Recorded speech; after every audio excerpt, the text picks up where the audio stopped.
होशियारपुर नाम का एक बहुत ही विशाल गांव था। उस गांव में सभी लोग मिलजुल कर हंसी खुशी रहा करते थे। लेकिन इस साल बारिश नहीं होने के कारण पूरे होशियारपुर नगर में अकाल पड़ गया था। और इसी अकाल के साथ रमेश का परिवार पूरा गरीब के स्थिति में आ गया था। और रमेश बहुत ही आलसी व्यक्ति था। वह अपने विरासत में मिली हर एक संपत्ति को बेचकर अपना परिवार का पालन पोषण करता था।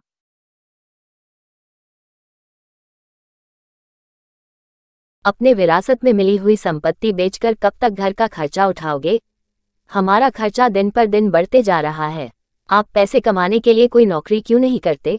ऐसे ही संपत्ति बेचते रहे तो एक दिन घर भी नहीं बचेगा। अरे भाग्यवान, तुम भी औरों की तरह सलाह देने लग गए। खर्च की चिंता मत करो, मैं जानता हूँ कि मैं क्या कर रहा हूँ। तुम भली भांति जानती हो कि मुझे किसी के अधीन काम करना पसंद नहीं है। मैं किसी भी तरह से परिवार का पालन पोषण करूंगा और इस अकाल की स्थिति में कोई काम भी नहीं देगा। हुई संपत्ति बेचकर कब तक घर का खर्चा उठाओगे? हमारा खर्चा दिन पर दिन बढ़ते जा रहा है। यार, खेती की जमीन को टुकड़ों में बेच दिया घर चलाने के लिए।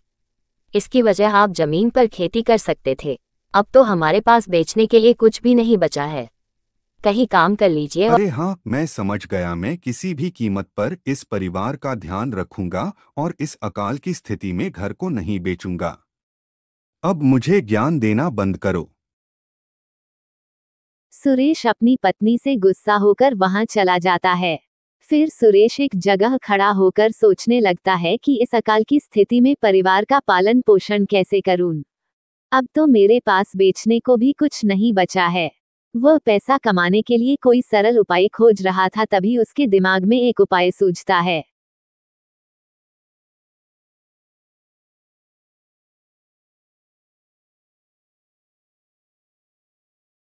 क्या खबर है सुरेश भाई, इतनी चलती धूप में आ गए? तुम्हें देखकर तो मैं हैरान हो गया। मजाक बंद करो यार, मुझे तुमसे कुछ मदद चाहिए, इसलिए मैं कड़ी धूप में तुमसे मिलने आया हूँ। इसके अलावा और कोई कारण नहीं है। ये बात तो सच है कि आप बिना सौदे के बाहर आते ही नहीं, क्योंकि आप विरासत में मिली हुई सारी संपत्ति को बेचकर पूरा पैसा उड़ा देते हो। मेरे सब्र का परीक्षा मत लो रमेश भाई, मैं सिर्फ सौदा करने के लिए आया हूँ और कुछ नहीं। क्या सौदा है सुरेश भाई, और मैं आपकी क्या मदद कर सकता हूँ? मुझे अपना व्यापार का काम शुरू करने के लिए निवेश के रूप में आपसे कुछ पैसे उधार चाहिए। आप अपना खेती के जमीन को टुकड़ों में बेच दिया और मुझसे पैसे उधार मांग रहे हो। मैं आपको किस भरोसे उधार दूं? आपके पास तो कुछ भी नहीं है और आप शहर में व्यापार किस चीज का करेंगे? संपत्ति बेचना या ना बेचना यह मेरी इच्छा है, आपका इससे क्या लेना देना। हालांकि मैं व्यापार करना चाहता हूं, मेरे पास एक अच्छा विचार है और मुझे आपसे सहायता की जरूरत है। क्या आप मेरी मदद करेंगे? ठीक है, देखते हैं। वैसे आपका विचार क्या है, जरा मुझे भी बताओ। आपको क्या लगता है मैं मूर्ख हूं? मैं अपना विचार आपको क्यों बताऊं? ठीक है, आपकी मर्जी, लेकिन ये बताइए कि आप यहाँ क्यों आए हैं और क्या सहायता चाहिए? मुझे कुछ ज्यादा नहीं रमेश भाई, अगर आप मुझे 20,000 रुपए देते हो तो मैं इस महीने के आखिरी तारीख को आपको 60,000 रुपए ब्याज के रूप में दूंगा। ठीक है, मैं तुम्हें पैसा दूंगा, लेकिन एक शर्त पर। प्रति 100 रुपए पर 10 रुपए तक का ब्याज लगेगा। आपको बिना सफल हुए भी ब्याज का भुगतान करना पड़ेगा। ठीक है सुरेश, मैं आपका सारा पैसा समय पर लौटा दूंगा। फिर सुरेश रमेश को पैसे दे देता है और फिर रमेश खुशी खुशी वहां से चला जाता है। उसके बाद रमेश गांव के कई लोगों के पास जाता है और इसी तरीके से कई लोगों को एक ही कहानी सुनाकर बहुत से पैसे जमा कर लेता है। फिर रमेश शाम को घर लौटता है और अपनी पत्नी सुनीता से कहता है, सुनीता, तुम हमेशा मुझे आलसी होने का ताना मारती रहती हो ना, लेकिन देखो अब मेरे पास कितना ओजी, इतने सारे पैसे आपके पास कहाँ से आए? कौन देगा मुझे? मैं इस धन को अपने बुद्धिमान और चतुराई से पाया है। क्या तुम्हें मुझ पर विश्वास मैं आपको बहुत अच्छी तरह से जानती हूँ। आप इतने बुद्धिमान नहीं हो सकते। आप सच बताओ, आपने क्या किया है? मैंने गांव के सभी साहूकार सेठ मुखिया जी से कहा कि मुझे व्यापार के लिए पैसों की जरूरत है, तो उन सब ने मुझे ब्याज के रूप में पैसे उधार दिए हैं। क्या आपने घर को भी गिरवी रख दिया है? हे भगवान, मैं अब कहाँ रहूंगी? नहीं नहीं, एक से लिया तो गिरवी रखना है, पर मैंने तो 5 लोगों से उधार लिया है। इसका मतलब तुमने उन सबको धोखा दिया है? नहीं भाग्यवान, मेरे पास एक तरकीब है। मैं अपने पास के गांव में कारोबार का काम करूंगा और उन अमीरों से लिए हुए पैसा वापस कर दूंगा। ये क्या कह रहे हो जी? आप पास के गांव में व्यापार करोगे? क्या आपको लगता है ये संभव हो पाएगा? कैसे मुझे आप उन नहीं पता है कि क्या करना है, मुझे सुझाव मत दो। मैं पास के गांव में जाकर अपने मित्र से मिलूंगा। छोड़ो, जाने दो, तुम्हें जो करना है वह करो। मैं तो अब चुप ही रहूंगी। मैं अब परेशान हो गई। अगले दिन रमेश पड़ोस के गांव में अपने मित्र से मिलने के लिए निकल पड़ता है। वह एक जंगल के रास्ते से जा रहा होता है। तभी वह रास्ते में एक साधु को देखता है जो एक पेड़ के नीचे ध्यान कर रहा था। साधु के सामने सांप को आते देख रमेश साधु को सतर्क करने की वजह उस सांप को दूर फेंक देता है। फिर थोड़ी देर के बाद साधु का ध्यान टूटता है। तुम कौन हो, बालक? मेरा नाम रमेश है, मैं होशियारपुर का निवासी हूँ। मैं अपने मित्र से मिलने के लिए पास के गांव में जा रहा हूँ। तभी मैंने आपको तपस्या करते हुए देखा। मैंने आपके सामने एक सांप को आते देखा, फिर मैंने उस सांप को दूर फेंक दिया।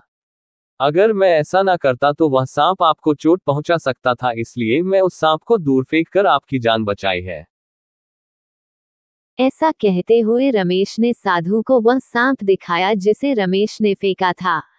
रमेश के काम से खुश होकर साधु ने रमेश से कहा, बहुत अच्छे पुत्र, तुमने अपने जान जोखिम में डालकर मेरी जान बचाई है, इसलिए मैं आपको एक वरदान देना चाहता हूँ। बोलो पुत्र, तुम्हें क्या चाहिए? रमेश थोड़ी देर सोचने के बाद साधु बाबा से कहता, है प्रिय साधु महाराज, आप मुझे एक ऐसा वरदान दे जिससे मैं जिन जिन लोगों से पैसे उधार मांगा है, ये वरदान देने के बाद दिया हुआ पैसा वापस ना मांगे। पुत्र, आप वरदान मांगने से पहले थोड़ी देर सोच ले कि तुम्हें कोई दूसरा वरदान तो नहीं चाहिए। बेशक साधु महाराज, मैं नहीं चाहता हूं कि वे लोग ये पैसा वापस मांगे। अगर वह पैसा नहीं मांगेंगे तो मैं व्यापार कर पाऊंगा और अपना घर बना पाऊंगा। कुछ खेती की जमीन खरीदने के बाद मेरे पत्नी के लिए गहने और अन्य संपत्ति भी खरीद पाऊंगा और फिर कुछ दिनों में ही गांव का सबसे अमीर व्यक्ति बन जाऊंगा। इसलिए साधु महाराज, आप मुझे वह वरदान दे दें, ठीक है? जैसा तुम चाहो। जिन जिन लोगों ने आपको पैसे उधार दिए हैं, वह जब तक जीवित रहेंगे आपको पैसे वापस लौटाने के लिए नहीं कहेंगे। साधु महाराज, आपका बहुत बहुत धन्यवाद। मैं हमेशा के लिए आपका आभारी हूँ।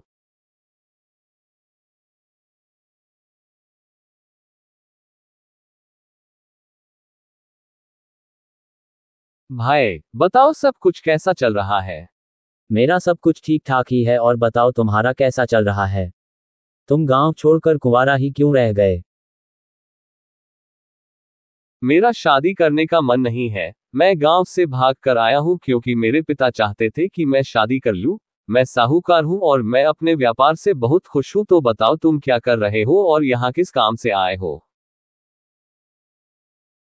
मुझे अपने जमीन बेचने पर कुछ पैसे मिले हैं, और तुम तो जानते हो कि अगर सही तरीके से निवेश नहीं किया गया तो सारा पैसा डूब जाएगा। अब मुझे आपकी मदद की जरूरत है। आप ये पैसा ले लीजिए और ब्याज पर देकर व्यापार करिए। आप 2 रुपए का हिस्सा ले और मुझे 8 रुपए का हिस्सा दे। यह इतना आसान नहीं है जितना तुम कह रहे हो, लेकिन तुम मेरे मित्र हो, इसलिए तुम जब चाहो तब ब्याज सहित ये पैसा ले जा सकते हो। फिर रमेश अपने मित्र को सारे पैसे दे देता है और अपने घर वापस लौट आता है और सारे घटना को अपनी पत्नी सुनीता को बताता है। क्या आपने सारे पैसे उस मूर्ख रामू को दे दिए? वैसे भी मैं तुम्हारे दिमाग को नहीं समझ सकती। हाँ, अब समझ में आया ना। पैसे कमाने के लिए नौकरी की जरूरत नहीं होती, बल्कि बुद्धिमान होने की जरूरत है। इसलिए मुझे अब कभी भी ज्ञान मत देने की कोशिश करना। अच्छा, बकवास मत करो। तुम कड़ी मेहनत से बचने के लिए ऐसा कह रहे हो। ये मनगढ़ंत कहानी है, तुम एक ना एक दिन बहुत पछताओगे। कहानी नहीं सुनीता, बस तुम इंतजार करो और देखो, मैं गांव के सबसे अमीर आदमियों में से एक बनने वाला हूँ।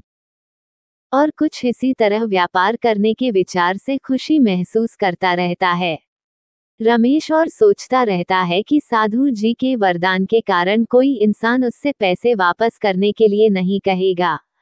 इसी तरह से 10 साल बीत जाते हैं। फिर एक दिन साहूकार का बेटा पवन मोहन के पास आता है और उससे कहता है,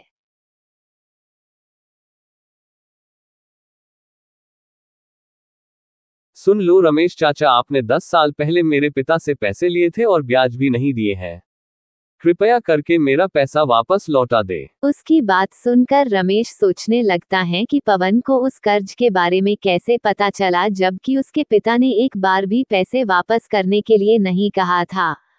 वह साधु के वरदान के बारे में सोचने लगा और उस पवन से कहा, तुम्हारे पिता से पैसे कब लिए हैं, इसके कोई सबूत है आपके पास?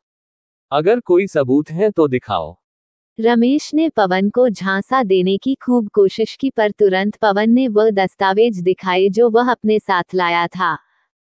ये देखो तुम्हारे द्वारा हस्ताक्षर किया हुआ दस्तावेज, आप झूठ मत बोलो और मेरा सारा पैसा 1 सप्ताह के अंदर मुझे वापस कर दो, वरना मैं तुम्हारे घर को कब्जा कर लूंगा। रमेश को कड़ी आवाज में चेतावनी देते हुए पवन वहां से चला जाता है।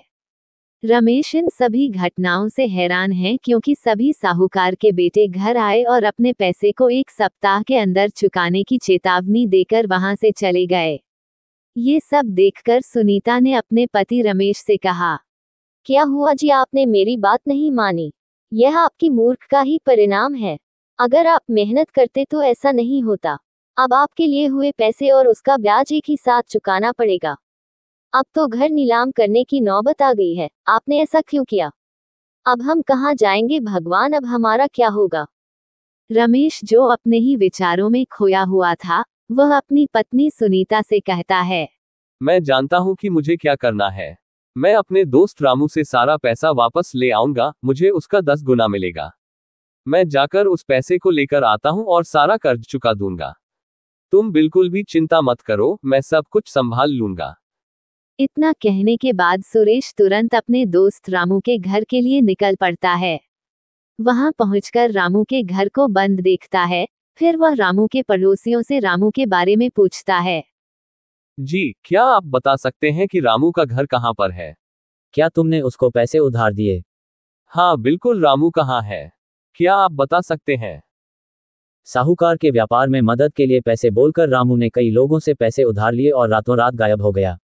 कई लोगों ने उनके घर पर आए पर रामू नहीं मिला। के वह एक आवारा है, अब तुम यहाँ से जा सकते हो। फिर रमेश वरदान देने वाले साधु पर क्रोधित हो जाता है। वह बहुत ही गुस्से में साधु बाबा के पास जाता है। आओ रमेश, बहुत दिनों के बाद देख रहा हूँ, क्या हुआ, क्या तुम्हें कोई समस्या है? आपने कहा था कि मुझे वरदान दिया है क्योंकि मैं आपका जान बचाया था, लेकिन आपने मुझे धोखा क्यों दिया? क्या बोल रहे हो रमेश? क्या मैंने तुम्हें धोखा दिया है? रमेश ने पिछले 10 साल में हुए सारे घटना बता देता है और गुस्से में उस साधु बाबा को खरी खोटी सुनाता है। रमेश की बातें मुस्कुराते हैं और फिर कहते हैं,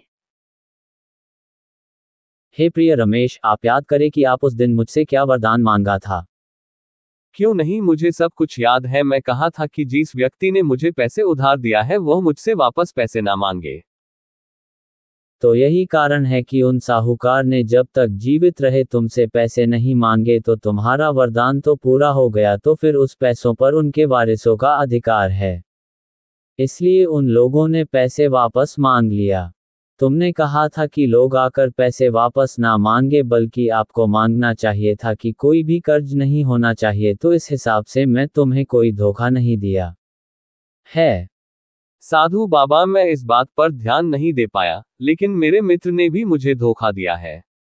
क्या यह उचित है? रमेश, क्या तुम न्याय की बात कर रहे हो? क्या यह मेहनत की कमाई थी?